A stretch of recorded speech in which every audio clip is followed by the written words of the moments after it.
اللہ چونکہ وحدہ لا شریک ہے تو اخلاص کو پسند کرتا ہے، فقط اس چیز کو قبول کرتا ہے جو خالص اللہ تعالیٰ کی رضا کے لیے کی جائے۔ ساری زندگی انسان کسی چیز کو دین سمجھ کر کرے لیکن اس میں تصنع پیدا کر لے، ریاکاری اور دکھلاوا پیدا کر لے، اللہ کی بارگاہ میں مقابلے قبول نہیں۔ تھوڑا کام کیا جائے لیکن فقط اللہ کی رضا کے لیے کیا جائے۔ آپ دیکھیں کہ اگر امام غزالی ایک بڑی خوبصورت مثال لکھتے ہیں، وہ فرماتے ہیں کہ ایک ریاکاری کی مثال یوں سمجھو، ریاکاری پر سزا ملنے کا معنی یوں سمجھو کہ ایک پہرے دار سے ایک بادشاہ بڑا راضی تھا کہ یہ تو رات بھی ساری کھڑا رہتا ہے اور میری حفاظت کے لیے تلوار اس نے تانی ہوتی ہے۔ بادشاہ بڑا اس سے خوش تھا، انعام و اکرام دینا چاہتا تھا اور دیتا بھی تھا، لیکن اچانک بادشاہ کو اگر یہ خبر ملے کہ یہ جو پہرے دار رات بھی ساری جاگتا رہتا ہے یہ میرے لیے نہیں جاگتا بلکہ معاذ اللہ اس کی تو کسی کنیز پر نظر ہے، اس لیے اس نے رات کی ڈیوٹی طلب کی، تو فرماتے ہیں اب بتاؤ بادشاہ اسے کیا سزا دے گا؟ اس نے کتنا اعتماد کیا، کتنا اس نے اس کے ساتھ محبت کی، کتنا اس سے پیار کیا، اور وہ کیا نکلا۔ ہمارا بھی یہ معاملہ ہوتا ہے کہ ہم اگر کسی شخص پر بڑا اعتماد کرتے ہیں، اس سے بڑی محبت کرتے ہیں، لیکن اگر ہمارا اعتماد ٹوٹتا ہے ہمیں تکلیف ہوتی ہے۔ نبی پاک علیہ الصلوۃ والسلام نے فرمایا سب سے بڑی زیادتی یہ ہے تمہارا اپنے بھائی کے ساتھ ظلم یہ ہے کہ تم اس کے ساتھ کسی معاملے میں جھوٹ بول رہے ہو اور وہ تمہیں سچا سمجھ رہا ہو، یہ بڑا جھوٹ ہے تمہارا۔ مخلص زندگی جو ہوتی ہے نا، اخلاص والی، وہ قابل قبول ہوتی ہے۔ اپنی زندگی سے ہر قسم کے تصنع کو ہٹائیں، ہر قسم کی بناوٹ کو ہٹائیں، ہر قسم کی جو ظاہری زیب و زینت ہے، جو ملمسات ہے، اس کو دور کریں۔ دینی کام بھی اگر اللہ کی رضا کے لیے نہ کیا جائے تو وہ دنیا بن جاتا ہے، اور اگر بظاہر وہ کام دنیا کا ہو لیکن کیا رب رسول کی رضا کے لیے جائے، اللہ رسول کی رضا کے لیے۔ دیکھیں نا، ایک آدمی تجارت کر رہا ہے، بظاہر تو وہ کاروبار کر رہا ہے، پیسے کما رہا ہے، بظاہر تو وہ کام کر رہا ہے جس کو عام مفہوم میں لوگ دنیا داری کرنا کہتے ہیں، لیکن حضور علیہ السلام نے فرمایا جو سچا تاجر ہوگا نا، سچا تاجر، اللہ قیامت کے دن اسے نبیوں کے ساتھ جگہ عطا فرمائے گا۔ وہ تجارت کر رہا ہے پر کر سچائی کے ساتھ رہا ہے، لوگوں کو صحیح چیز دے رہا ہے، تو اللہ تعالیٰ اسے کوئی اور راستہ نہیں ہے کوئی اور نہیں بڑا جہاں سے کو راستہ رکھا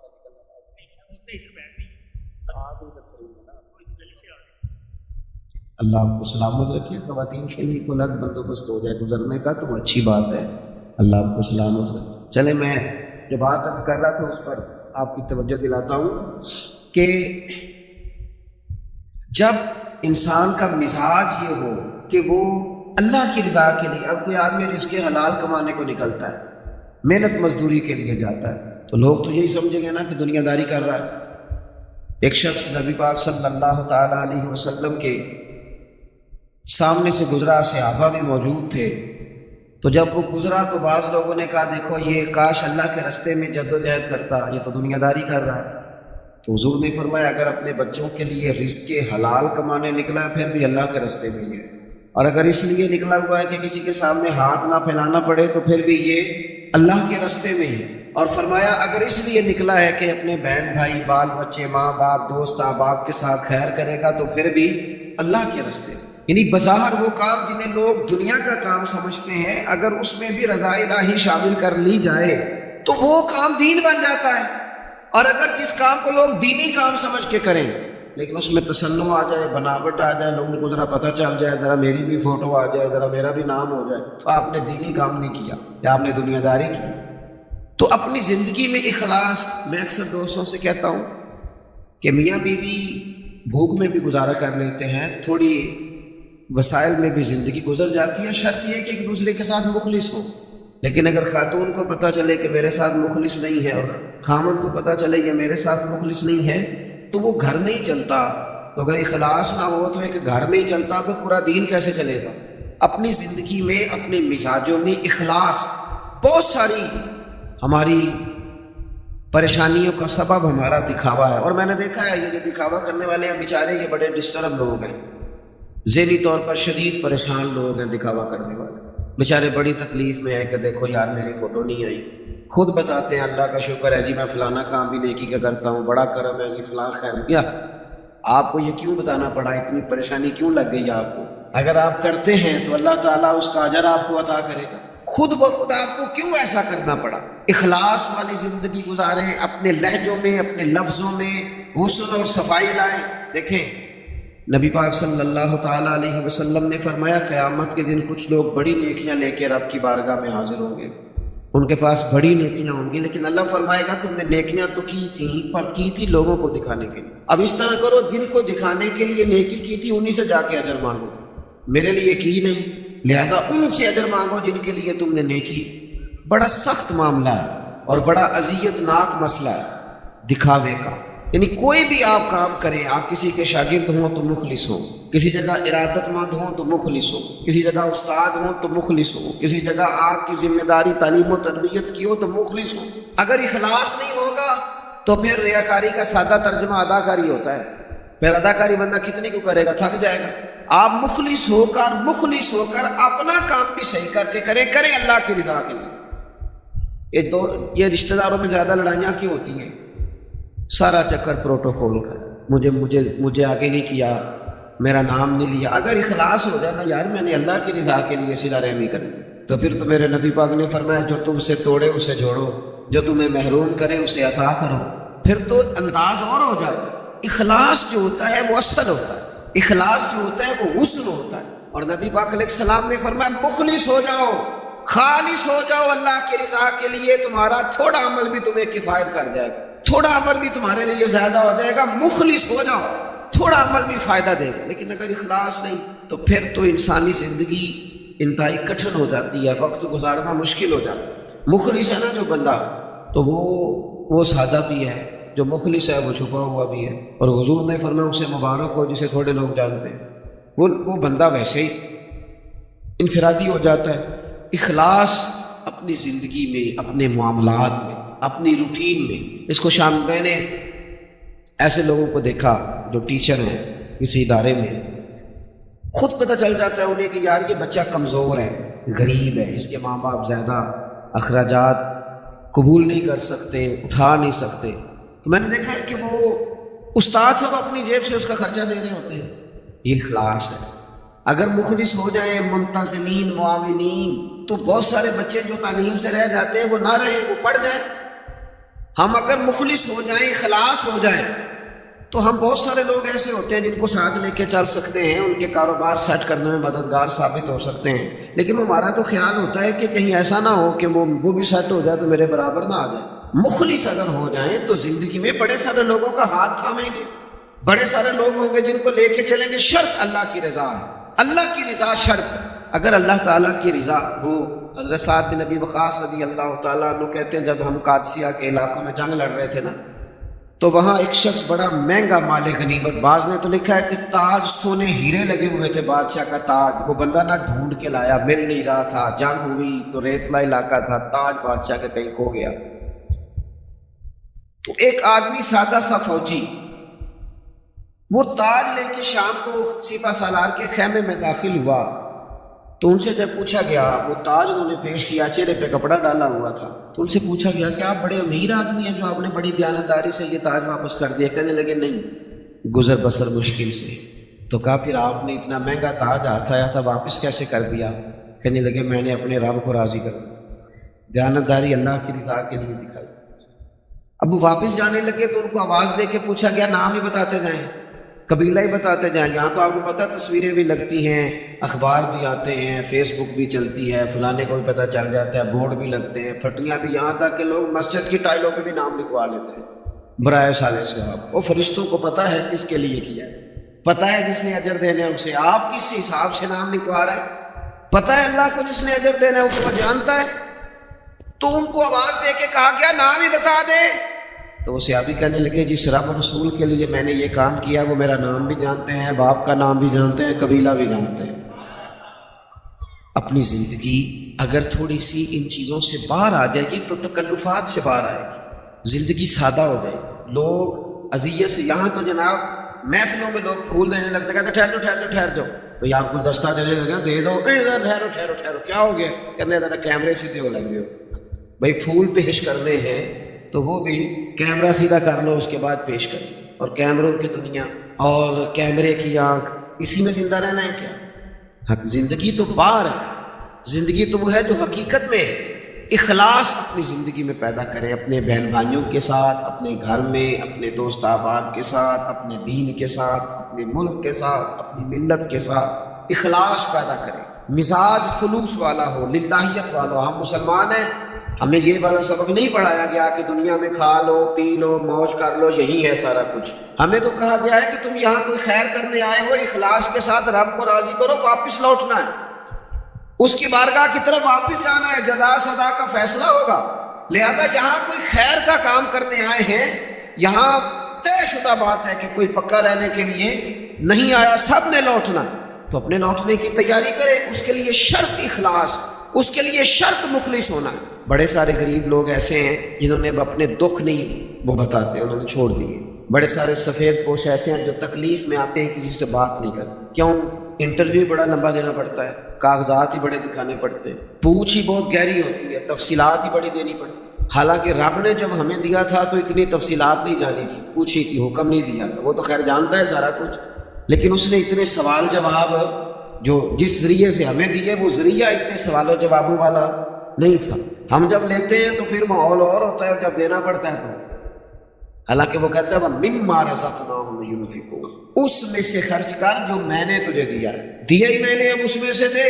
ہمارے یہاں جناب بڑی لمبی، اب تو لوگ بتاتے نہیں، کہتے ہیں چپ کرو، عزت نفس کا مسئلہ ہے، اگر بات کریں گے تو بات کھل جائے گی، بات آگے نکل جائے گی۔ لیکن جو دینے والے تھے، جو عطا کر، حضرت عبداللہ ابن عمر رضی اللہ تعالیٰ، ان کا نا ایک غلام زیادہ عبادت کرنے لگ گیا، اللہ اللہ زیادہ کرتا تھا، نفل زیادہ پڑھتا، ذکر اذکار زیادہ کرتا، عبادت زیادہ کرتا، تلاوت زیادہ کرتا، درود پاک زیادہ پڑھتا۔ تو جناب عبداللہ ابن عمر نے اسے آزاد کر دیا، فرمایا اللہ کے حضور حاضر ہونا چاہتا ہے، ہم کیوں اسے پابند کریں، اسے آزاد کر دیں، اسے آزاد کر دیا۔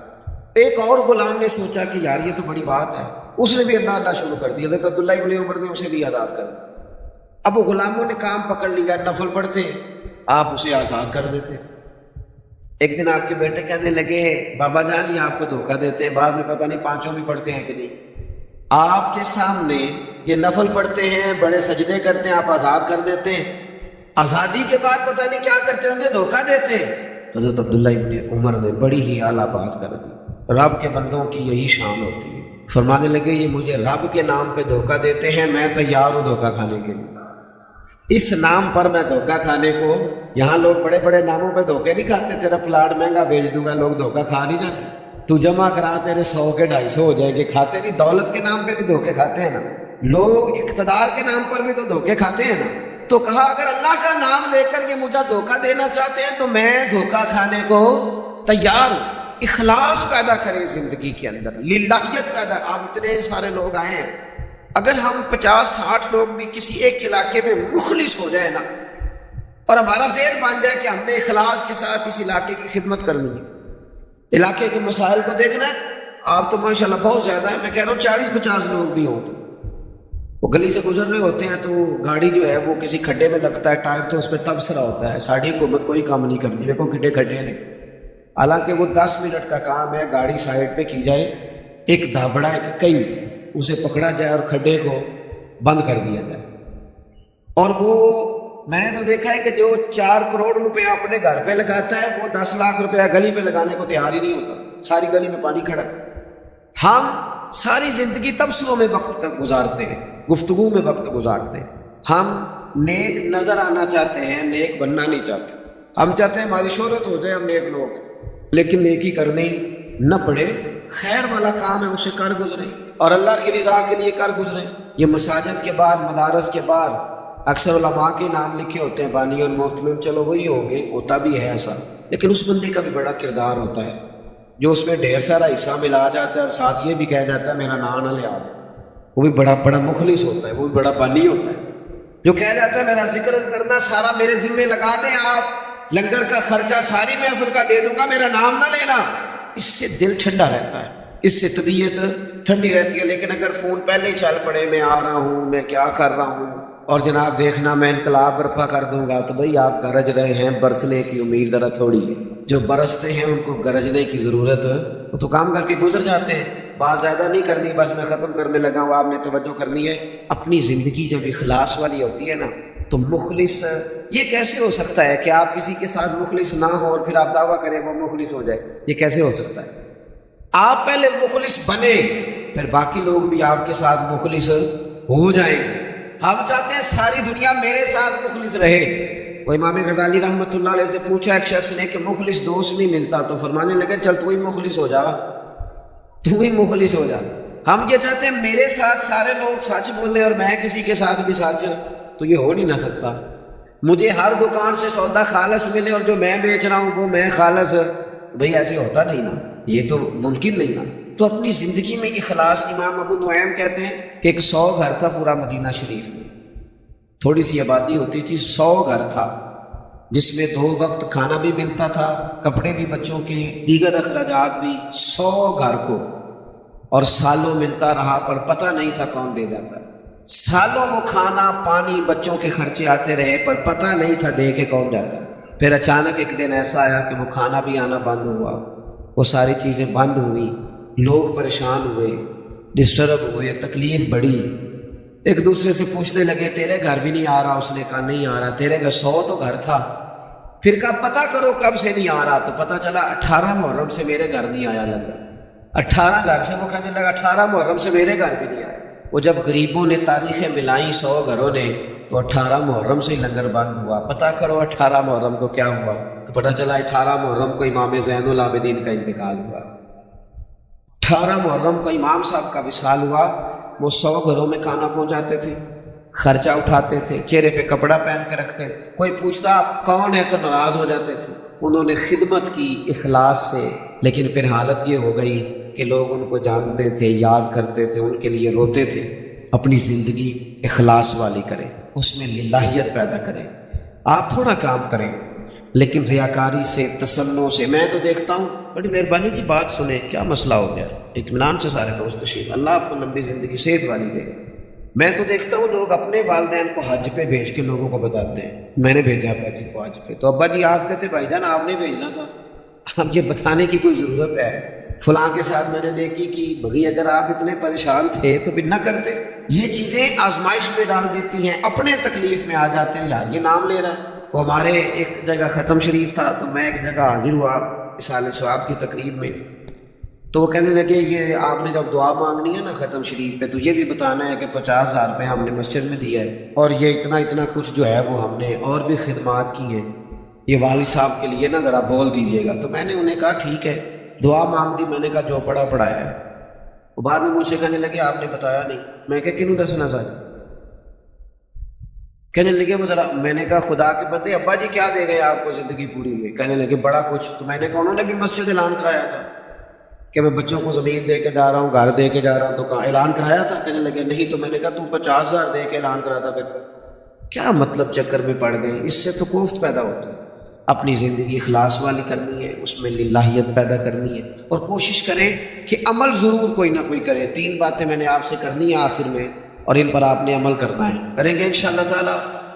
ایک تو کچھ نفل نماز گھر میں پڑھا کریں، یہ ضروری ہے گھر کے ماحول کو درست رکھنے کے لیے۔ 10 نفل، 8 نفل، 6 نفل، کچھ نہ کچھ نفل نماز گھر میں ضرور ادا کریں، اس سے گھر میں برکت بھی ہوگی، اور حضور نے فرمایا اپنے گھر کو قبرستان نہ بناؤ، کچھ نماز گھر میں بھی پڑھا کرو۔ دوسرا، کچھ قرآن مجید کی تلاوت گھر میں ضرور کریں، یہ اپنا ذوق بنائیں۔ بچوں کو بار بار کہنے سے نہ کہ قرآن پڑھو تو وہ کوئی نہیں پڑھتے، آپ کھول لیں انشاءاللہ وہ بھی پڑھیں گے، آپ پڑھیں وہ بھی پڑھیں۔ اور تیسری بات یہ کہ گھر میں نا میرے نبی پاک علیہ السلام کا ذکر ضرور کرے، روز حضور کی سیرت کی کوئی بات سنا دیں، کوئی حدیث پاک سنا دیں۔ کچھ نہ ہو سکے تو بچوں سے کہیں پتر کوئی نعت شریف تو سنا، تھوڑی سی اپنے بچوں سے۔ اپنے گھر میں ذکر رسول کا مزاج بنائیں، اپنی طبیعت میں حضور کے تذکروں کو پیدا کریں ماحول میں۔ نتیجہ کیا ہوگا؟ اس کا نتیجہ یہ ہوگا کہ ہمارے گھروں میں راحت آئے، گھروں میں سکون ہوگا، گھر کے اندر للہیت پیدا ہوگی، گھر کے ماحول میں آپ دیکھیں گے کہ ایک الگ سے خوبصورتی پیدا ہو گئی ہے۔ اپنی زندگی میں بہت سارا اخلاص پیدا کریں، بہت ساری للہیت، کوئی بھی خیر کا کام کرے تو تصنع سے، بناوٹ سے، ریاکاری سے اپنے آپ کو بچائے۔ میرے رسول پاک صلی اللہ علیہ وسلم نے لوگوں کو خالص کر دیا، اتنا خالص کر دیا، اتنا خالص کر دیا کہ مکے سے جب ہجرت کر کے لوگ مدینے آئے تو مدینے والوں نے آدھی جائیدادیں بانٹ کے دے دی۔ سگے بھائی کو نہیں دی جا سکتی، لوگ لڑائیاں کرتے ہیں، کارنر والی جگہ میری تو فلانی میری۔ انہوں نے کیوں دے دی؟ وہ مخلص بڑے تھے، ان میں للہیت، اور انہیں دے کے تکلیف کوئی نہیں ہوئی، انہیں دے کے راحت ہوئی۔ اب یہ کہ آپ کسی بھی شخص کے ساتھ رابطہ کرتے ہیں، یہ جو پیری مریدی تھی یہ بھی بنیادی طور پر اصلاحی تعلق تھا کہ ہم کسی سے تربیت کا رشتہ قائم کریں، اس میں دم، دعا، درود، برکت، تو یہ تو چیزیں لوگوں نے کاہلی کی وجہ سے اللہ ماشاءاللہ شامل کرنی، ورنہ اس کی اصل روح تو یہی تھی کہ کسی ایسے شخص کے پاس جائیں جو ہماری تربیت کرے۔ عام دام برسر مطلب کوئی بھی ذریعہ اور اختیار کیا جائے گا نا، کوئی دانشور، کوئی ادیب، کوئی بڑے سے بڑا اسکالر جو اپنی طرف سے تربیت کرے گا تو اس کی تربیت ناقص رہ جائے۔ کامل تربیت کس کی ہوتی ہے؟ کامل تربیت انبیاء کرام کی، کیونکہ وہ وحی الہی کے ساتھ انسانوں کی تربیت کرے۔ اور اگر بالکل ہی کامل، اکمل اور مکمل تربیت دیکھنی ہو تو وہ پھر مدینے والے محبوب کی تربیت صلی اللہ تعالی علیہ وسلم۔ ہر آدمی چاہتا ہے کہ بہترین سا رستہ زندگی میں مل جائے، توانا کر کے وہ اپنے شب و روز کو گزارے، فعال، متحرک اور بہترین زندگی ہو، اور اپنے آپ سے وہ فائدہ اٹھائے۔ ہم نے جب میٹرک کیا تھا نا، آپ میں سے بھی ڈھیر سارے لوگوں نے جب میٹرک کیا تھا تو جو بندہ ہمیں یہ بتاتا تھا نا کہ یہ والے مضمون رکھ لو، وہ سب سے اچھا لگا، جو مشورہ دیتا تھا کہ اس طرف چلے جاؤ، اس طرف چلے جاؤ۔ پھر جب لوگ بزنس کی فیلڈ میں آتے ہیں، کاروبار کی لائن اختیار کرتے ہیں، تو اس وقت بھی جو اچھا مشورہ دیتا ہے کہ یہ والا کام کر لو، یہ وہ سب سے اچھا لگتا ہے، کیونکہ وہ ہماری بات کرتا ہے۔ تو ہم چاہتے تو ہے نا کہ ہمیں کوئی رستہ دکھائے، ہماری خواہش تو ہوتی ہے نا کہ کوئی ہمیں انگلی پکڑ کے چلائے۔ ہر دور میں انسان کو مشاورت کی ضرورت تو ہوتی ہے نا۔ اللہ نے یہ رستہ آسان کیا، ہماری اصلاح کے لیے بہترین نمونہ دیا، فرمایا ادھر ادھر نہ دیکھنا، لقد کان لکم فی رسول اللہ اسوۃ حسنہ، تمہارے لیے نبی پاک علیہ السلام کی زندگی میں بہترین نمونہ ہے، بہترین۔ ایک چھوٹا سا پہلو ہے، اسے یاد رکھ لیجیے گا، نفع دے گا۔ غیر مشروط اطاعت، اتباع اور غلامی صرف نبی پاک، یعنی آپ آنکھیں بند کر کے حضور کے اسوہ حسنہ پہ عمل کریں، غیر مشروط۔ باقی پیر صاحب کی، استاد صاحب کی، باپ کی، ماں کی، ان سب کی فرما برداری مشروط ہے۔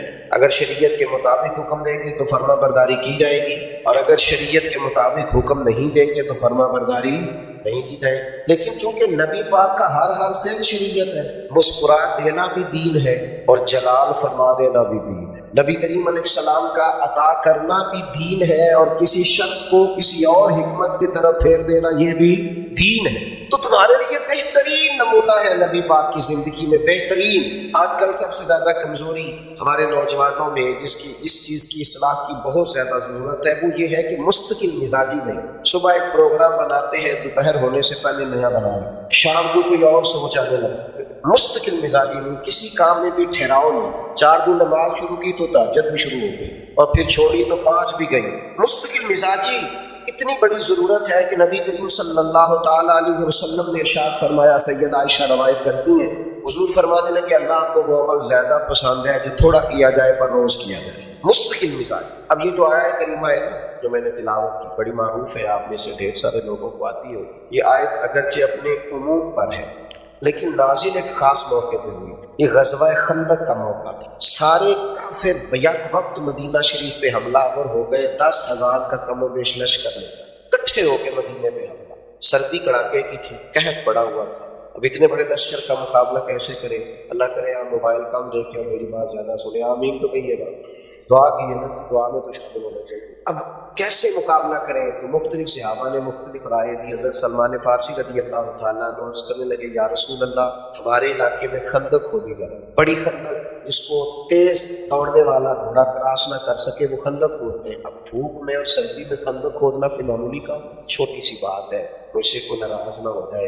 میں کہا کرتا ہوں کہ ہم بجائے دوسروں سے کام کرانے کے اگر خود کام کرنا شروع کر دیں کبھی تو کہیں تو ہمیں دیکھ کر ہی کام لگ جائے۔ صحابہ کہتے ہیں جب ہم خندق کھود رہے تھے تو جو چٹان ہم سے نہیں ٹوٹتی تھی وہ بھی ہمیں مدینے والے محبوب توڑ کے دیتے تھے، اور پھر اتنے سخت سخت حالات ہیں کہ چاروں جانب سے مدینہ شریف کا محاصرہ کیا ہوا ہے لوگوں نے، اور قحط ہے، اور حالات ایسے ہیں کہ سخت سردی ہے، ہر آدمی پریشان ہے، مدینہ شریف کا زمینی راستہ کٹ گیا ہے دوسرے علاقوں سے، لیکن قربان جائے فرماتے ہیں حضور کے حوصلے کا یہ حال تھا، امید دلانے کی یہ کیفیت تھی کہ وہ چٹان ہم سے ٹوٹتی نہیں تھی، محبوب چٹان توڑ رہے ہیں، فتح تو ابھی بظاہر مکہ بھی نہیں ہوا، لیکن محبوب ایک ضرب لگاتے تو ایک ملک فتح ہونے کی خوشخبری سناتے۔ یہ تو ہر وقت مایوسی کی خبریں ہیں نا، کچھ بھی نہیں ہو سکتا، حالات بڑے خراب ہیں، پتہ نہیں کیا ہونا ہے، اور بھائی کوئی خیر کی بات بھی کیا کر، کبھی کوئی اچھی خبر بھی ایک دوسرے سے شیئر کیا کر۔ ایک چٹان پر حضور نے ایک ضرب چٹان پہ لگائی تو فرمایا لو بھی روم فتح ہو گیا، دوسری ضرب لگائی تو فرمایا لو بھی اللہ نے ایران کی کنیا بھی ہمیں دے دی، تیسری ضرب لگائی تو فرمایا یمن بھی ہمارا۔ یہ بخاری شریف میں آپ کو ساری تفصیلات ملیں گی، کتنی دیر کافروں نے محاصرہ کیا، کافر آ کے بیٹھ گئے مدینہ کے پاس، کتنے دن محاصرہ، 2 گھنٹے کسی کو اتنے کا قید کر کے رکھا جائے تو بندے کے لیے مشکل ہو جاتا ہے، کتنی دیر محاصرہ رہا، 1 مہینہ پورا کفار کھڑے رہے، نبی کریم صلی اللہ علیہ وآلہ وسلم نے اس قحط میں، اس سردی میں صحابہ کا حوصلہ بڑھائے رکھا۔ ان ساری پریشانیوں میں جب نبی پاک ڈٹ کے کھڑے رہے تو اللہ نے فرمایا میرے محبوب کے غلاموں، اور چھوٹی چھوٹی بات پہ گھبرا جانے والے مومنوں، ادھر دیکھو نا میرے محبوب کی طرف، لقد کان لکم فی رسول اللہ اسوۃ حسنہ، تمہارے لیے بہترین نمونہ ہے نبی پاک کی زندگی، عزم، حوصلہ، ہمت، جفا کشی، فعال زندگی، متحرک وقت، کام کرنا، جدوجہد کرنا۔ ہماری سوسائٹی میں سب سے زیادہ اصلاح کے لوگوں کو ضرورت ہے کہ فارغ رہے، کوئی کام نہیں کرے۔ ہر تیسرے جوان سے پوچھے آپ کیا کرتے ہیں، کہتے میں نے کاغذ جمع کرایا باہر جانا، وہ بھائی جب جاؤ گے تب دیکھی جائے گی، یہاں تو کوئی کام کرو۔ ایک پیشہ برا ہے صرف، وہ اختیار نہ کرنا، ایک پیشہ برا وہ ہے کسی کے سامنے ہاتھ کرنا۔ باقی جس نے چوک میں ریڑھی لگائی ہے اور پھل بیچ کے وقت گزارتا ہے بڑا عزت دار ہے، جو کسی کے دروازے پہ فیکٹری کے مین گیٹ پہ کھڑے ہو کے واچ مین کی ڈیوٹی کرتا ہے وہ عزت دار آدمی، اس لیے کہ محنت کرتا ہے، اپنے ہاتھوں کی روزی کما کے کھاتا ہے۔ نبی کریم علیہ السلام کے سامنے سے ایک نوجوان گزرا تو لوگوں نے کہا کہ دیکھو کتنی دوڑ سے جا رہا ہے، کاش اتنی دوڑ یہ اللہ کے راستے میں لگاتا۔ تو کریم فرمانے لگے اگر یہ اس لیے دوڑ رہا ہے کہ مجھے کسی کے سامنے ہاتھ نہ پھیلانا پڑے، اور اس لیے دوڑ رہا ہے کہ مجھے اپنے ماں باپ کو، بہن بھائیوں اور بیوی بچوں کو لے کے چلنا ہے، فرمایا اگر اس نیت سے دوڑ دھوپ کر رہا ہے تو یہ اللہ کے راستے میں کر رہا ہے، یہ اللہ ہی کا راستہ، یہ اللہ دین کا آپ کو کہتا ہے سارا کچھ چھوڑ چھاڑ کے مسجد آ جائے، دین تو کہتا ہے تجارت ذرا دیانتداری سے کرو، رزق حلال اور طیب کماؤ، جو ذمہ داری ہے اس کو صحیح طور پر ادا کرو۔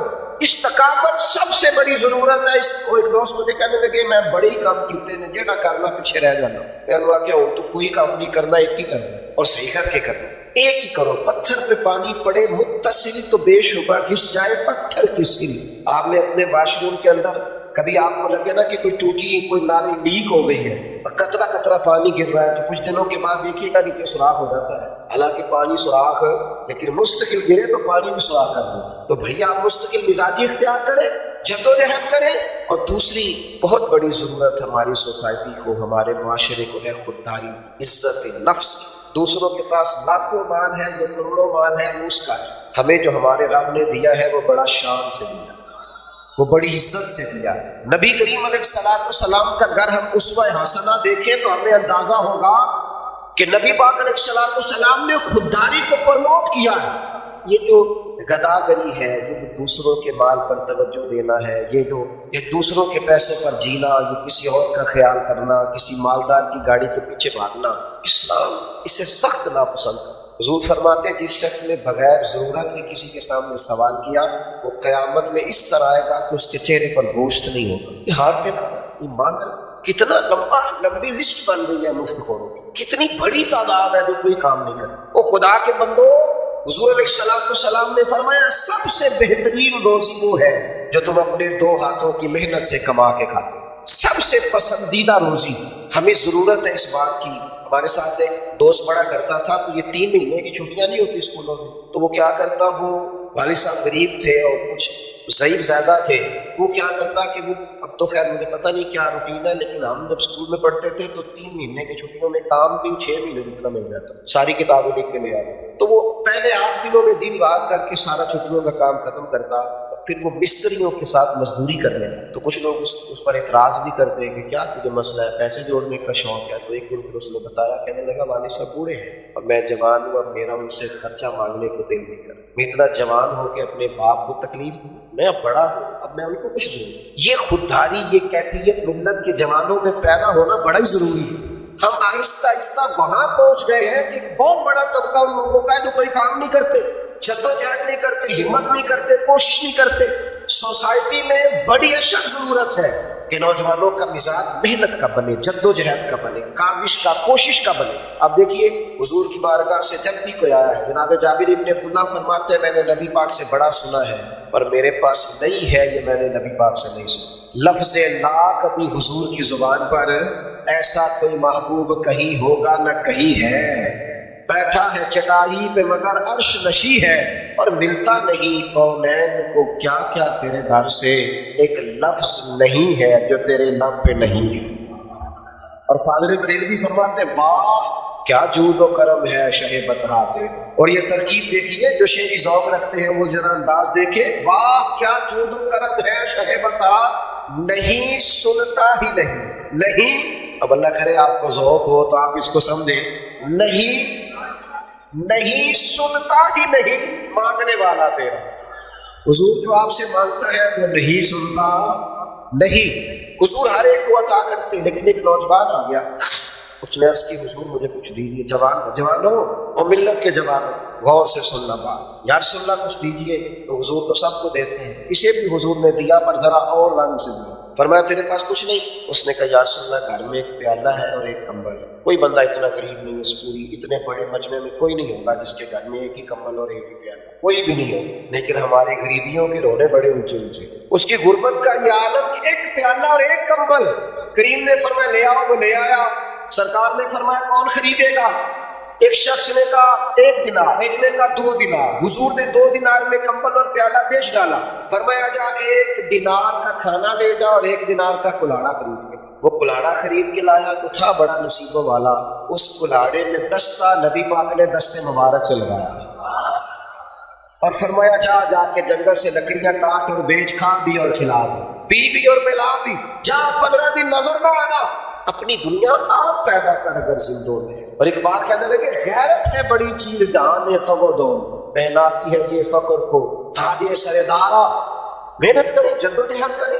صحابہ فرماتے ہیں 15 دنوں کے بعد آیا تو معبود نے فرمایا آپ کیا حال ہے؟ اس کی حضور پہلے ایک پیالہ تھا، اب سارے گھر کے برتن بن گئے، پہلے ایک کمبل تھا، اب سارے گھر کے کمبل بن گئے، بستر بن گئے۔ آپ محنت کریں، کوشش کریں، سہارا بنے، اور صرف اپنے بچوں کے لیے نہیں، صرف اپنے گھر کے لیے نہیں، آپ قبیلے کے لیے سوچیں، ملت کے لیے سوچیں، شہروں کے لیے سوچیں، ملک کے لیے سوچیں، بڑا ذوق پیدا کریں، محنت ہونی چاہیے۔ یہ جو لوگوں سے سوال ہے نا، لوگ تو بھائی دیتے کچھ بھی نہیں اور باتیں BC میں سناتے، وہ تو مطلب اگر ناراض نہ ہو جائے مجھ سے امیر لوگ، تو امیر آدمی کو تو ویسے ہی پریشانی رہتی ہے کہ شاید سارے میرے پیسوں کی پیار ہے، وہ تو مفت کی ٹینشن میں ہوتا ہے بیچارہ، کوئی سلام بھی لے اسے پریشانی ہو جاتی ہے، پتہ نہیں وہ پیسے چاہیے، تو وہ تو بیچارے ٹینشن میں، اللہ ماشاء اللہ سب کی بات نہیں کرتا معذرت کے ساتھ، لیکن ان کو تو ہر وقت پریشانی رہتی ہے کہ فلانے کوئی پتہ نہیں میرے پیسوں کو چھوڑ دیا، خدا کا شکر ادا کر اس نے دینے والا بنایا۔ امام شافعی رحمۃ اللہ علیہ سے ایک امیر آدمی نے کہا مجھے کوئی مستحق بندہ نہیں ملتا، میرا دل کرتا ہے دو، مستحق کوئی نہیں ملتا، تو امام صاحب مسکرا پڑے۔ اس نے کہا حضور آپ مسکرائے کیوں؟ فرمانے لگے یہ بتا جو اللہ نے تجھے دیا تو اس کا مستحق تھا، تو رکھتا تھا حق، جب خدا نے دیا ہے تو تو پھر دیکھتا پھرتا ہے مستحق بنے میں۔ تو بھائی محنت، جدوجہد۔ وہ ایک شاعر کہیں بیٹھا تھا نا، اب پھر ایک معذرت کر لیتے ہیں شاعروں سے بھی معذرت کے ساتھ، بعض شاعروں کی حالت بھی بڑی پتلی ہوتی ہے، دیکھنے والی نہیں ہوتی، وہ بیچارے گرمیوں میں بھی کئی دفعہ چادر لیے پھرتے، تو وہ کسی کونے میں بیٹھا تھا، تو ایک آدمی گزرا تو 5 روپے پھینک گیا۔ اس نے کہا یہ کیا؟ کہنے لگا آپ کو ضرورت ہوگی، تو اس نے کہا اٹھا اپنے پیسے، ضرورت ہوگی تو رب رسول سے مانگو۔ شعر بڑا کمال کہا، اس نے کہا یہ آرزوئے طلب اور میں آپ سے کروں، یہ آرزوئے طلب اور میں آپ سے کروں، یہ بھیک اس کو دیجیے جس کا خدا نہ ہو۔ ابھی مانگوں گا میرا رب تو بغیر حساب کتاب دے گا، وَيَرْزُقْهُ مِنْ حَيْثُ لَا يَحْتَسِبُ، اور وہاں سے دیتا ہے جہاں سے بندے نے کبھی سوچا بھی نہیں ہوتا۔ تو خودداری، عزت نفس، بکار، آپ بڑے ہو گئے، باشعور ہو گئے، اب اب میرا خیال ہے کہ آپ کو باپ پر بھائیوں پر بوجھ نہیں بننا چاہیے، اب آپ کو جدوجہد کرنی چاہیے، کاوش کرنی چاہیے۔ اصلاح معاشرہ کے لیے ایک بہت بڑا کام یہ ہے کہ قوم محنتی ہو جائے، جدوجہد۔ میں تو طلباء سے کہتا ہوں، مدرسے میں بچے پڑھتے ہیں تو میں ان سے کہتا ہوں آپ اتوار کی چھٹی گھر جاتے ہیں، گھر کے سارے کام آپ نے کرنا، آپ اپنے گھر میں بھاگ بھاگ کے کام کریں، والدہ سے کہیں کہ مجھے بتائیے کیا لانے والا ہے، میں آپ کو سارا سامان لا کے دے دوں۔ آپ فعال رہیں، سونے نہیں جاتے آپ ایک چھٹی جاتے ہیں تو آپ کور کریں سارے گھر کے مسائل۔ تو بھائی سونے کے لیے بڑا ٹائم ملے گا، مرنے سے لے کر قیامت قائم ہونے تک سونا ہی سونا، سوئیں گے، جاگنا ہے جاگ لے افلاک کے سائے تلے، پھر حشر تک سوتا رہے گا خاک کے سائے تلے۔ ابھی آنکھیں کھلی ہوئی ہیں۔ اور میں ایک اور بھی بات آپ کو بتاؤں، آپ مجھ سے اختلاف کر سکتے ہیں، اگر رب چاہے نا بندے کی نیند پوری کرانی تو 20 منٹ آنکھ لگا کے اٹھے تو بندہ فریش ہو جائے۔ اور میں نے ایسے بھی دیکھے ہیں 10 گھنٹے اسی میں سوئے، اٹھ کے پیراڈول کی گولی مارو، سو کے اٹھنے سے فریش ہونا چاہیے کہ بیمار ہونا چاہیے؟ او بھائی، آپ جدوجہد والا مزاج، فعال زندگی، یہ سستی، یہ کاہلی، یہ آرام پسندی، یہ وہاں لیتے موبائل لے کے 2 گھنٹے وہاں کھڑے موبائل لے کے، یہ مزاج مسلمان جوانوں کا نہیں۔ جدوجہد، کوشش۔ اور تیسری بات، سوچے کبھی چھوٹی نہیں رہنا، ذہن کبھی چھوٹا نہیں رہنا، محدود دائرہ کار میں رہنا۔ ہم اس دین کے ماننے والے ہیں جو کائنات کا دین بن گیا، ہم اس رسول کے ماننے والے ہیں جو عالمین کے لیے رحمت بن کے تشریف لائے۔ ہمارا ذہن عالمی ہونا چاہیے، عالمی۔ یہ جو گلی محلے کی سوچ ہے اس سے باہر نکلے۔ مجھے ایک دوست نے ایک دفعہ پوچھا، وہ میرا علاقہ نہیں جانتے تھے، مجھے کہنے لگے آپ کا ضلع کون سا ہے؟ میں نے کہا پہلے تو ایک ہی ضلع تھا، لیکن اب لوگ پیار زیادہ کرتے ہیں، جس ضلع میں جاتا ہوں مجھے اپنا ضلع ہی لگتا ہے۔ ہاں، تجھ پہ صدقے تیرے محبوب پہ قربان رہے، ہم تو جس گھر میں رہے مولا تیرے مہمان رہے۔ اب سارے ضلع ہی اپنے، اور ضلعوں میں، جہتوں میں، ملکوں میں، اقبال کہتے ہیں بازو تیرا توحید کی قوت سے کبھی ہے، اسلام تیرا دیس ہے، اسلام تیرا، اوہو اسلام تیرا، کیوں کہ تو مصطفی ہے، تو حضور کا ماننے والا ہے، تیرا دیس اسلام ہے، اسلام۔ چھوٹی سوچے بڑی، بڑی چھوٹی۔ ایک حدیث آپ سب کو آتی ہے، عالمی کر دیتی ہے بندے کو، سب کو آتی ہے۔ یہ انسان کو اتنا اونچا لے جاتی ہے کہ وہ اخلاق کے اعلیٰ معیار پر فائز ہو جاتا ہے۔ حضور علیہ السلام نے فرمایا مومن وہ ہے جو اپنے لیے پسند کرے وہی اپنے بھائی کو پسند۔ آپ سب کو بس اس پر عمل کرنا شروع کریں۔ اگر یہ دوائی، یہ پھل، یہ سبزی میرے گھر نہیں پک سکتی، ٹھیک نہیں ہے، تو کسی اور کے گھر میں بھی نہیں پک۔ یہ عالمی، یہ ایک حدیث انسان کو عالمی کر دیتی۔ آپ کا مزاج ملی ہو جائے گا، قومی۔ آپ کبھی بھی کسی ایک مخصوص ادارے کے لیے نہیں سوچیں گے، آپ کی سوچیں اتنی بڑی ہو جائیں گی۔ حضور نے فرمایا ارسلت الی الخلق، میں مخلوق کا رسول ہوں، مخلوق کے لیے رسول، جس کا رب خالق ہے میں سب کا رسول بن گیا۔ ہم نہ سوچیں بڑی محدود ہے۔ بعض لوگوں کا قد بہت بڑا ہوتا ہے لیکن ان کی بات سن کے مایوسی ہوتی ہے کہ یار آپ اتنے بڑے ہو کر اتنی چھوٹی بات کر رہے ہیں۔ آپ کو بڑی بات کرنی چاہیے۔ ملت کے جوانوں بڑا سوچیں۔ آپ یہ ذہن بنائیں کہ مجھے اپنے لیے بھی کرنا ہے، خاندان کے لیے بھی کرنا ہے، گلی محلے کے لیے بھی کرنا ہے، جہاں جہاں تک لوگ میرے تک رسائی حاصل کریں گے میں نے ڈیوٹی کرنی ہے۔ سوچے قومی۔ آپ دیکھیے نبی کریم صلی اللہ تعالیٰ علیہ وآلہ وسلم لمبے سفر سے واپس تشریف لائے، تو جب آپ سفر کرتے ہیں تو آثار سفر بھی ہوتے ہیں، سفر کی ایک مخصوص تھکاوٹ بھی ہوتی ہے۔ کریم محبوب سفر سے واپس تشریف لائے تو بظاہر تھکاوٹ تھی، سفر کے آثار لباس مبارک پر، وجود نور پر نظر آ رہے۔ سیدہ طیبہ طاہرہ مخدومہ کائنات سیدہ فاطمہ رضی اللہ تعالی عنہا نے جب حضور کی یہ کیفیت دیکھی تو رو پڑی۔ یا رسول اللہ آپ کتنی مشقت کرتے ہیں۔ اچھا ہمارے یہاں پتہ کیا ہوتا ہے، بس میں اپنی گفتگو سمیٹنے لگا ہوں، آپ توجہ تو فرمائیں، میں تو پہلے ہی بڑی تھوڑی تقریر کرتا ہوں، اور ایک دو آدمی آنکھیں بند کرے گا تو یہ تو اور چھوٹی ہو جائے گی۔ آپ توجہ کریں، بڑی جلدی بات سمٹنے کے قریب آ گئی۔ ہمارا کوئی ایک دکھ بیان کرے نا، بچہ پڑھ گیا بڑی مشقت کرتے ہیں تو ہم کہتے ہیں پتر تیرے پتہ ہی نہیں، میرے پاس تو پوری کتاب ہے۔ حالانکہ میں نہیں سمجھتا کہ وہ والی تکلیفیں ہم نے دیکھی ہوں جو ہمارے بڑوں نے دیکھی، لیکن اس کے باوجود ہر دوسرا آدمی دکھی ہے، اس کے پاس پوری کتاب پڑھی ہے، داستان سرائی کر دے۔ سیدہ رضی اللہ تعالیٰ عنہ عرض گزار ہے یا رسول اللہ آپ کتنی مشقت کرتے ہیں دین کے لیے، کس قدر آثار ہیں آپ کے وجود نور پر۔ تو سیدہ نے تو یہ بات کی تو اللہ کے رسول نے بات کا رخ ہی بدل دی، حضور نے رخ بدل دیا بات۔ کریم محبوب فرمانے لگے فاطمہ آپ کے والد کو اللہ نے بڑے مقاصد کے لیے دنیا میں مبعوث فرمایا، بڑے مقاصد کے لیے دنیا میں مبعوث کیا ہے۔ حضور فرمانے لگے نہ کوئی گھر کچا بچے گا نہ پکا بچے گا، اور نہ کوئی جھونپڑی بچے گی جہاں اللہ ہمارے دین کے پیغام کو پہنچا نہیں دے۔ یہ دین غالب ہونے کے لیے آیا اور یہ غلبہ پائے گا، اس کے لیے سفر تو کرنے ہیں، مشقت تو کرنی ہے، وقت فرصت ہے کہاں، کام ابھی باقی ہے، نور توحید کا اتمام ابھی باقی، یہ تو بڑا کام کرنے والا ہے، اربوں کفار کو مسلمان کرنا ہے، ان تک دین کی بات کو پہنچانا، کتاب و سنت کے اصل مفاہیم کو واضح کرنا ہے، دنیا کے اندر نبی پاک علیہ السلام کے خوبصورت نظام کا جھنڈا لہرانا ہے۔ لیکن اگر سوچیں بڑی کمزور ہو، بڑی چھوٹی ہو، محدود ہو، دائرہ کار بڑا کچا ہو، کبھی برادری کی بات، کبھی محلے کی بات، کبھی ضلعوں کی بات، کیسے آگے بڑھیں؟ کس طرح ہم وہ عالمی سوچ پیدا کریں گے جو ہمارے نبی کریم علیہ السلام نے ہمیں عطا کی؟ ایک بات جاتے جاتے ضرور کرنی ہے آج آپ سے، کیونکہ مہینہ ہے جناب صدیق اکبر کا۔ نبی اکرم صلی اللہ تعالیٰ علیہ وسلم کے اس عظیم غلام نے، یہ حضور کے غلام ہیں اور صحابہ سمیت پوری امت کے امام ہیں، افضل البشر بعد الانبیاء بالتحقیق حضرت سیدنا ابو بکر صدیق، سارا دن حکومت کرتے، کام چلاتے، ڈیوٹی کرتے، خلیفہ وقت، عصر کے بعد تھوڑا سا ٹائم اپنے لیے رکھا ہوا تھا تو مدینہ شریف کی بچیاں آ جاتی، کہتی ہماری بکریوں کا دودھ دھونا ہے، ہمارے ساتھ چلے، تو صدیق اکبر ان کے ساتھ چلے جاتے۔ مختلف انداز میں یہ روایت ملتی ہے، لیکن صاحب کنز العمال نے اس طرح لکھی ہے کہ حضرت عمر فرماتے میں ایک بوڑھی اماں کا رات کو کام کرتا تھا، وہ نابینا تھی اور بے اولاد تھی، تو کچھ دنوں سے میں نے دیکھنا شروع کیا مجھ سے پہلے کوئی کام کرنا، اس کو سمجھے، تقریر نہیں کرنا، جذبات کا اظہار کرنا، ویلے بیٹھے اور محلے میں بہت ساری ایسی بری مائیں اور بوڑھے باپ ہیں جن کے بیٹے ملک سے باہر ہے، دوائی لا کے دینے والا کوئی نہیں، تیری ساری جوانی گزر گئی موبائل لے کے لیٹے ہوئے، وقت سارا ضائع کر دیا،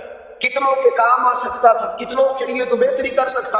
حضرت عمر فرماتے میں اس بوڑھی کا کام کیا کرتا تھا تو چند دن ہو گئے تو مجھ سے پہلے آ کے کام کر گیا، فرماتے ہیں میں تاک لگا کے بیٹھ گیا، اور انداز میں بھی یہ روایت کتابوں میں ملتی ہے لیکن یہاں اس انداز میں، فرماتے میں بیٹھ گیا چھپ کے، تو وہی ہوا جس کا مجھے شک تھا، امیر المومنین سیدنا ابو بکر صدیق۔ فرماتے میں نے کہا عجیب آدمی سارا دن مصروف ہے، اثر کے بعد مصروف ہے، اور رات کو تھوڑا سا ٹائم ملا ہے تو بیواؤں کے اور مجبوروں کے گھروں میں جھاڑو بھی دے رہے۔ زندگی تو گزر جائے گی، گزر جائے، آرام کرتے بھی گزر جائے، 1 گھنٹہ سفر طے کر کے گئے اور گھنٹہ طے کر کے کہاں گئے تھے؟ کھانا کھانے گئے، خدا کے بندو اتنا وقت کہاں ہے اس کو گیا، اتنے کام کرنے والے، اتنی لمبی ڈیوٹی کرنی ہے، اور کھانے کھانے میں اور ہوٹلوں میں جانے میں اور وہاں جانے میں، میں اس کو حرام ناجائز نہیں کہتا، آپ کی پاس جائے کیسے آپ جائیں، لیکن جس مفہوم میں بات کر رہا ہوں اس پس منظر کو سمجھیں، زندگی کو ضائع نہیں۔ آپ سیکھیں حضور کے غلاموں سے، تھوڑے وقتوں میں کتنا کتنا بڑا کام کریں۔ آج لوگوں سے پوری بخاری پڑھی نہیں جاتی، جس نے لکھی ہے اس کا کمال دیکھو کیسا ہے۔ آج فتاوی رضویہ پورا لوگ پڑھتے نہیں، جنہوں نے لکھا ہے اکیلے ہو کے ان کا کمال دیکھو کیسا ہے۔ ہم لوگ محنت نہیں کرتے، جدوجہد نہیں کرتے، سوچیں بڑی محدود کر لی۔ 3 باتیں میں نے آپ کے سامنے رکھی، ایک تو زندگی استقامت سے گزارے، صبح شام، صبح اور شام اور دوپہر اور، یہ باتیں چھوڑ دیں، یہ کمزور باتیں، یہ جوانوں والی گفتگو نہیں، مضبوط ہو جائے۔ اور دوسری گزارش آپ کی خدمت میں یہ کی ہے کہ ہم نے خوددار ہو کے جینا ہے۔ نبی پاک نے صحابہ سے بیعت نہیں کی کہ میرے ہاتھ پر بیعت کرو، کسی دنیا دار کے سامنے ہاتھ نہیں پھیلاؤ، خدا بس کر دے، آپ کے پاس جو ہے وہ اللہ کی عطا ہے، اس پر اکتفا کریں، آپ کو اپنے آپ کو عزت دار محسوس کریں۔ اور تیسری میری آپ سے اپیل ہے، سوچیں چھوٹی نہ بنیں، محدود۔ وہ ہمارے استاد تھے تو فرماتے ہیں کہ عجیب اپنے بزرگوں کے مزاج تو بڑی جلدی بدگمان ہو جاتے ہیں کہ فلاں نے سلام نہیں لی تو فلانا رکا نہیں، تو فلاں استاد صاحب آئے تو کہنے لگے میں سائیکل پہ آ جا رہا تھا تو فلاں صاحب گزر رہے تھے تو میں نے سائیکل کھڑا کیا ہے، ان سے سلام لیا پر وہ رکے ہی نہیں۔ انہوں نے یہ نہیں کہا کہ پتہ نہیں تکبر ہے، پتہ نہیں لوگوں کو خیال ہی نہ میں رکا بھی ہوں اور وہ چلا، یہ نہیں کہا۔ فرمانے لگے خدا خیر کرے، کوئی پریشانی نہ ہو۔ یہ قومی سوچیں، یہ بڑے لوگوں کی سوچیں کہ وہ میں رکا بھی ہوں پھر بھی بتا پریشانی میں، اللہ خیر کرے، حالات ٹھیک ہو۔ آپ کی سوچ بڑی ہونی چاہیے، سوچ کبھی چھوٹی، بڑی سوچ پیدا کرے۔ اللہ تعالیٰ ہمارے بھائیوں کی محنت کو قبول فرمائے اور ہماری اس حاضری کو قبولیت کا شرف عطا فرمائے۔ ایک دفعہ دروشی پڑھیں، صلاۃ و سلام اللہم صلی علی سیدنا محمد علیہ وبارک وسلم۔ اللہ کریم مسلمانوں کی اس اجتماع کو اپنی بارگاہ عالی مرتبت میں قبول فرما، اس کے توسل سے ہمارے گناہوں کو معاف فرما، ہماری غلطیوں سے درگزر فرما، ہمارے علم کو نافع اور اعمال کو صالح فرما، اخلاص کی نعمت، درگزر کی دولت، خودداری، جد و جہد، عزت نفس اور وقار نصیب فرما۔ ہر بے چینی، ہر بے قراری، ہر الجھاؤ سے ہم سب کو محفوظ فرما۔ اللہ کریم وسوسوں کے غلبے سے، نفس کی شرارتوں سے، ناجائز خواہشات کے فتنے سے محفوظ فرما۔ امت کے حق میں رحمت والے فیصلے فرما۔ شام کے مسلمانوں پہ فضل فرما۔ اللہ فلسطین کے مسلمانوں پہ فضل فرما۔ پاکستان کو حضور کی سنت اور شریعت کا گہوارہ بنا دے۔ مالک کریم جن دوستوں نے یہ نظم سجائی انہیں بہترین جزا عطا فرما۔ قرب و جوار سے یا دور دراز سے جتنے احباب تشریف لائے سب کو بہترین صلہ عطا فرما۔